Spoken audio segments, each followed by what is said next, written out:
आता तुम्ही म्हणाल हिला काय झालं एवढं शांत बसायला.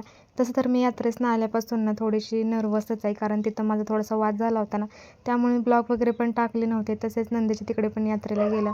म्हणलं कशाला आपल्यामुळं त्यांचं दिवस दुःखात वगैरे घालवायला नको. गेले मी, तिथून आले. तिथनं पण थोडंसं घरात वातावरण चांगलंच होतं. म्हणजे मी सगळ्यांशी चांगलीच बोलत होते. माझा राग मी कोणावर काढला नव्हता. पण नवऱ्यानं मात्र सारा गावाचा राग माझ्यावर काढला.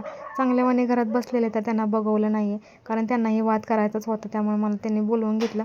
मोटर चालू करायला लावली आणि मी ती केली पण बंद करायला काही गेली नाही, कारण मी पाय वगैरे भिजवला, हात वगैरे भिजवला, तर करंट वगैरे लागतो म्हणून मी काय बंद करायला गेले नाही. आणि त्यांनी मला त्याच्यावरनं इतकं सुनावलं की पाक हद्दपारच केली. आणि त्या गोष्टी माझ्या मनाला लागल्या, कारण आपण तसं नसेल ना, त्या गोष्टी आपल्याला बोलल्या जातात ना, तर कुणालाही राग येतो. तरी पण मी काय बोलले नाही, फक्त शांत बसले. त्यांना एक शब्द पण माघारी बोलले नव्हते. घरी आले, कपडे वगैरे धुतले, तरी पण माझ्या नवऱ्याने तोंडातून एक शब्द काढला नाही की माझं चुकलं.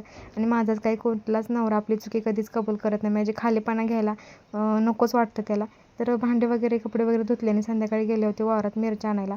पण त्यांना वाटलं मी काय रुसून वगैरे चालले काय, म्हणून लगेच माझ्या मागं आलेलं. तर एवढं सगळं करण्यापेक्षा मला एकदा म्हणलं असतं की झालं माझ्याकडून चुकली, काय बोलणार नाही आहे, तरी मला बरं वाटलं असतं. आता बाकीच्यांकडून मी अपेक्षा नाही करू शकत त्या गोष्टीची की त्यांनी मला सॉरी म्हणावं किंवा चुकलं माझंही म्हणावं. पण नवऱ्याकडून तरी करू शकते ना, पण ते पण नाही करायचं आता.